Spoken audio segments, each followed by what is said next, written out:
Снежинки край птичките играят. Започва приказка. Ето героите в нея. Кой не знае добрата Монтавелка. Ешко, Зайо, Мечо и сам. Доктор Га и техните приятни хора. Да не забрави милахомия вълчо кой, но да започва.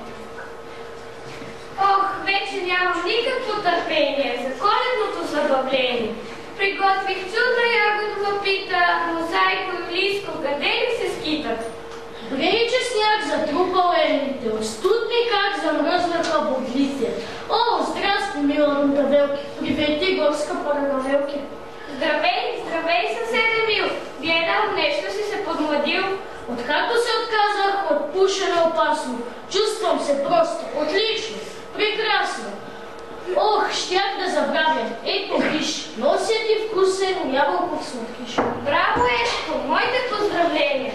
Ще стане чудно забавление. А сега помогни ми, не мога самичка да украся тази коледна елхичка. Някой вече ни е изпреварил елхичките да украся свалите. Ние, вашите приятели, всички други гости обитатели, че за Коледа в гората трябва да е прелесна елха. Идва новата година, шум се носи от върха, кичи горската дружина, телконогата елха, тича Зайо дългоуши, с моркови и зрели круши, катеричка опашатка, тича с орехова ядка. Мъкне Ешко на гърба, ябълки една корба. И накрая, важен, идеме чуведоран, грабнал пълен мес с буркан. Гордо заблестява пада, свете горите земята, в светлина тя цяла грее, жълти и лилави, и дядо Коледа по нея, да ще ми остави.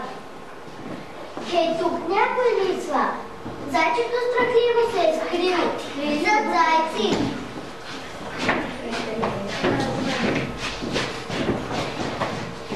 Ние сме веселите зайци, зайци, байци, кукурайци. Вижте нашите опашлета, махаме си с ушлета.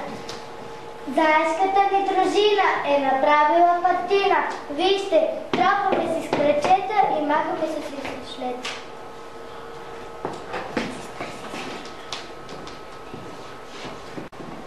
В гората сняг вали, зайко гърло поболи и сега лежи в леглото, нека да лежи защо. Вчера както си играл, цяла шепа сняг изял. И какво ще правим ние сега? Ще повикнем най-доктор Га. Фио, аз съм зима мразовита, по гори поляни скитам. Щом развея на метало, всичко тук ще стане бяло. И от моите дипли снежни раждат се снежинки нежни. Зимо бяла, гостен от север, нашите места добре дошла. Нищо, че студът е твоя девер, а в бурята светът възла.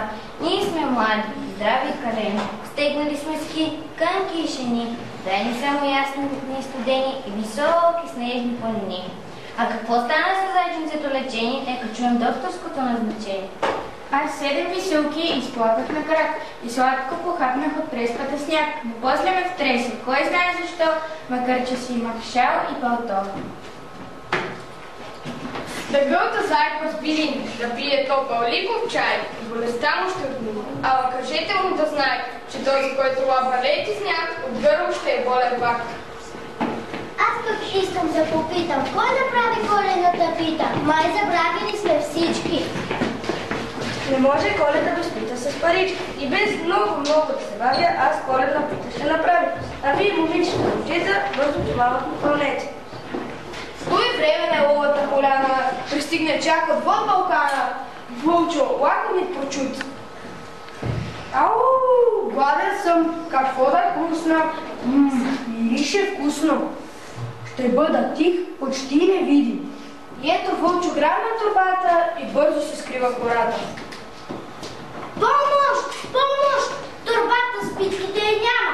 Беля е станала голяма. Кой ли може да е толкова лош? Крадец да бъде в тази нощ. Крадец, подарък няма да получиш, ако днеска ти не се получиш. Дядо Коледа видяла, дядо Коледа разбрала и нека си признае, защото после ще се кае.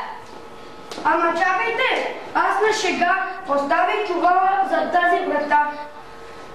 Искам подарък и за мен да има. И тази, и друга нова година. Моля ви, сега простете ми. Прощаваме ли, щом се ти разкаиваш? Ела сега с нас, попей и потанцувай. Песен ангелска звучи, нека да бъдем добри. Това беше нашата пиеска за коледната писа.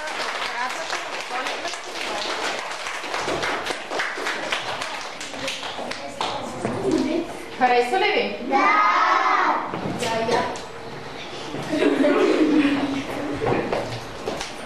Сега ще ви пусна една песен. Слушайте, защото след това ще ви задам въпрос. Кои са вълшебните думи?